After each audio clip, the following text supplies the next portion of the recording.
या तो सरकार ये सरकारी नौकरी का सपना बेचना बंद कर दे, या फिर सरकारी नौकरी का सपना बेच रही है तो फिर एग्जाम कराने के लिए वो इंफ्रास्ट्रक्चर डेवलप करे। बहुत छात्र कह रहे हैं, जैसे हम छात्रों से बात कर रहे थे तो छात्र कह रहे हैं कि घोटाला हो रहा है इसमें। बिल्कुल होने लग रहा है, और मुझे तो ये समझ नहीं आ रहा कि एसएससी चेयरमैन इस चीज के ऊपर जवाब क्यों नहीं दे रहा। जब अगर आप ये कहते रहेंगे कुछ नहीं हो रहा है तो कुछ भी नहीं होगा। ये मानना पड़ेगा कि कुछ कुछ हो रहा है। कैसे कुछ नहीं हो रहा है? आप कैसे देख रहे हैं कि कुछ हो रहा है और कुछ नहीं हो रहा है? पिछले बार भी सारे टीचर डिटेन हुए और आज भी इतनी संख्या में छात्र भी आए हैं। ये तो मुद्दा ही नहीं होना चाहिए कि टीचर डिटेन हुए नहीं हुए। इन सब बातों करने का कोई मकसद नहीं है, मतलब नहीं है। हमारा मतलब है कि बच्चों के हित सुरक्षित हो पा रहे हैं या नहीं। या तो सरकार ये सरकारी नौकरी का सपना बेचना बंद कर दे, या फिर सरकारी नौकरी का सपना बेच रही है तो फिर एग्जाम कराने के लिए वो इंफ्रास्ट्रक्चर डेवलप करे। अगर आप भी ये सोच रहे हैं कि वो इंफ्रास्ट्रक्चर हम एक बार डीओपीटी मिल ली और 2 दिन में हो जाएगा, तो नहीं होगा। आपको पता है अमेरिका के अंदर 6000 डेटा सेंटर हैं और क्या पॉपुलेशन है अमेरिका की, और भारत के पास सिर्फ 50 है।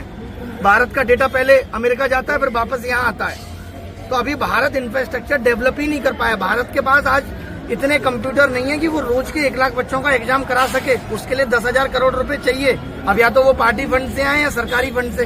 तो सरकार की मंशा नहीं है इस एग्जाम सिस्टम को ठीक करने की, तो ये ठीक ऐसे होगा ही नहीं।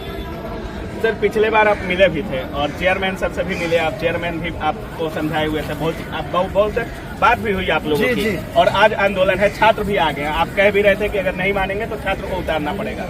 अब कितना भरोसा है, क्या लगता है आज का आंदोलन क्या क्या हो सकता है, आप लोगों की मांगे क्या है और कितना भरोसा है एसएससी और डीओपीटी पर? भरोसा तो देखिए रखना पड़ेगा। बिना भरोसे के हम यहाँ आते ही नहीं। अगर हम ये कहें कि सरकार सुनेगी नहीं तो फिर आप आए क्यों? आयो का मतलब ये है कि आप चाहते हो कि सरकार आपकी आवाज सुने। अगर आपकी आवाज हल्की नहीं सुन रही है तो बुलंद आवाज को सुने, जहाँ इतने सारे लोग बोल रहे हैं। तो इस उम्मीद से ही आए हैं, बच्चा भी इस उम्मीद से आया है। कोई एमपी से आया, कोई कर्नाटका से, कोई हैदराबाद से, इसी उम्मीद में कि भाई हम तैयारी करते हैं, मेहनत करते हैं। या तो आप ये कह दो कि सरकारी नौकरी नहीं, और अगर है तो फिर दो उसको।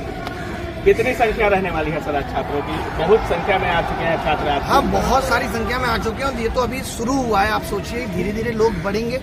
ये दिखाता है कि लोगों के अंदर रोष है, लोगों के अंदर दर्द है, जख्म है। ये संख्या ये दिखाती है। ये सरकार को समझना पड़ेगा कि अगर इतने लोग एक सुर में एक आवाज उठा रहे हैं, इसका मतलब कहीं गड़बड़ है, तभी आवाज उठा रहे हैं। वरना 2022 में नहीं उठाई, 21 में नहीं उठाई, तब से तो झेलते रहे। और झेलने का असर ये हुआ कि आज सरकार इतनी असंवेदनहीन हो गई है कि वो सुनना ही नहीं चाहती। उसको लगता ही नहीं कि कुछ गड़बड़ चल रहा है। सर आप कह रहे थे कि केवल एडिक्विटी के चेंज होने से नहीं होने वाला है। बिल्कुल सच्चाई है। हाँ। एडिक्विटी के चेंज होने से क्या होगा? आप कैसे सोचते हैं? अगर कोई यहाँ कहे, इस बात का किसी के पास जवाब है तो बता दे कि एडिक्विटी के चेंज होने से सब कुछ हो जाएगा। सेंटर इंफ्रास्ट्रक्चर का सवाल है, तो इंफ्रास्ट्रक्चर भारत के पास नहीं है। टीसीएस उसमें क्या करेगा? टीसीएस तो बस 200-300 सेंटर को एक्सक्लूसिवली 5 साल की डील देकर बैठा है, इसीलिए उसके पास कुछ अच्छे सेंटर हैं। मुद्दा ये है सारे सेंटर उसके पास भी अच्छे नहीं है। जो सेंटर अभी एग्जाम करा रहे हैं, पिछले साल टीसीएस भी इनके थ्रू एग्जाम करा रहा था। बहुत आंदोलन किए सर, 7-8 आंदोलन आपने किया है और हमेशा आप छात्र हित में बातें करते रहते हैं। आज पहली बार हमको लगता है कि इतनी संख्या में दिल्ली छात्र एक जगह पर इकट्ठा हो रहे हैं। जी जी। क्या कुछ अलग देखने को मिलेगा या क्या होगा? तो आप लोग यहाँ से चले जाइएगा, क्या लिखित में चाहिए आप लोगों को? आपने वो सुबह से आप भाषण में भी सुन रहे हो, तमाम शिक्षक हैं जो और भी हैं जो स्टेज पे हैं, लीड कर रहे हैं, वो कह रहे हैं कि हम उठेंगे तभी जब हमारी सारी मांगे मान ली जाएंगी।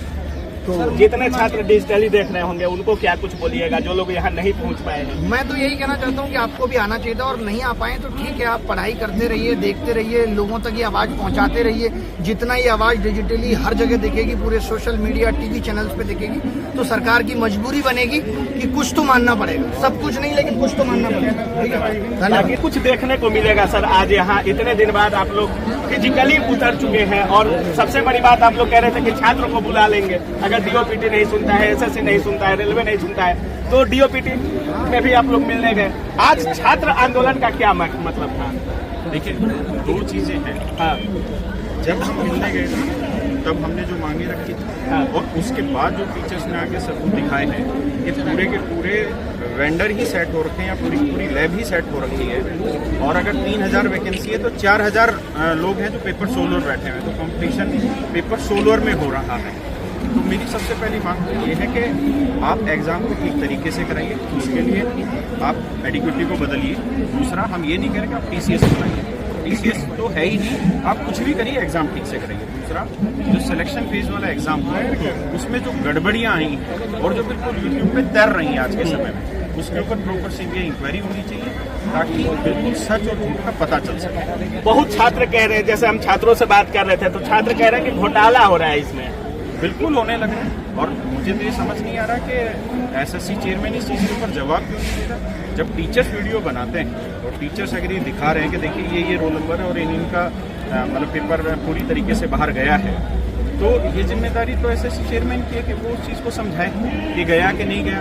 वो कार्रवाई तो उन लोगों को करनी है। और दूसरी चीज़ ये है कि ये मांग इस बार जैसे हम पिछली बार थे कि एग्जाम रिफॉर्म है, वो एग्जाम रिफॉर्म रेलवे में भी है, वो एग्जाम रिफॉर्म एसएससी में है। क्योंकि ऐसा नहीं है मतलब रेलवे नहीं दबने वाला है, रेलवे हो एसएससी हो दोनों मांगे लगातार जारी रहेंगे। ऐसा नहीं है ना कि टीसीएस एग्जाम कंडक्ट करा दे रहा है तो टीसीएस दूध का धुला और उसने बहुत साफ सुथरा एग्जाम कंडक्ट कराया है। पीछे जो प्रदर्शन हुए जितने भी रेलवे के एग्जामों में जो दिक्कतें आई वो टीसीएस की कराई हुई है। और ऐसा थोड़ी कि रेलवे हमारा सका है कि वो 20 किलोमीटर दूर सेंटर डाल रहा है, रेलवे भी 500, 800 किलोमीटर दूर सेंटर डालने लग रहा है। तो ये टोटली एग्जाम रिफॉर्म का है। और सबसे पहली चीज ये कि अब आगे जो भी आप एग्जाम कंडक्ट कराने वाले हैं, चाहे वो रेलवे के हो या एसएससी के, आप तब एग्जाम कंडक्ट कराइए जब 100% शॉर्ट हो जाए और पेपर किसी भी तरीके से लीक नहीं होना चाहिए। अब दिक्कत ये हो गई कि पेपर लीक भी नहीं होता और लीक भी हो जाता है। अब मुझे लगता है कि बच्चों के बीच में बैठना तो कब तक रहिएगा सर यहाँ पे? जब तक बच्चे हैं और जब तक ऊपर वाला हमारी मांगों को नहीं मनवाता तब तक है। इसलिए इस बार नोटिफिकेशन चाहिए, लिखित रूप में चाहिए, उससे नीचे समझौता नहीं करिएगा। देखिए, पहली चीज ये है कि टीचर जो है, मैंने तो शुरुआत में भी कहा पहली चीज तो कि टीचर का आंदोलन ही नहीं है ना, ये बच्चों का आंदोलन है, बच्चे करने लग रहे हैं। हम तो अगर हम कर रहे होते तो हमने किया 31 तारीख को केवल टीचर वहाँ पहुंचे। ये स्टूडेंट्स का है, बाकायदा परमिशन लेके सारी चीजें तब ये काम किया गया है। मुझे लगता है कि इसमें टीचर का कहीं दूर दूर तक का कोई रोल नहीं है। टीचर कौन है कौन नहीं है उसका कोई फर्क ही नहीं पड़ता, क्योंकि एग्जाम बच्चों ने देना है। बात समझ रहे हैं? बिल्कुल। रोजगार उन्हीं के घर में जाना है, तो ये उन्हीं का आंदोलन और उन्हीं के लिए। छात्रों की संख्या लगातार बढ़ रही है और बहुत उम्मीद के साथ आज छात्र आए हैं। आपको कितना भरोसा है कि आज परिवर्तन होगा, कुछ सुधार होगा? भरोसा की जरूरत नहीं है। ये चीज तो बिल्कुल स्पष्ट है कि बच्चों को अगर टीचर आके ये क्लेम कर दे रहे हैं कि 3000 सीटें और 3000 सीटें बिक रही हैं, तो नेचुरल है, उसके बाद भरोसे की जरूरत है ही। उसके बाद भाई कौन ऐसा बच्चा है जो 2-2, 3-3 साल तैयारी करता रहे और भगवान के भरोसे ही बैठा रहे कि नहीं मेरे एग्जाम में सुधार हो जाएगा।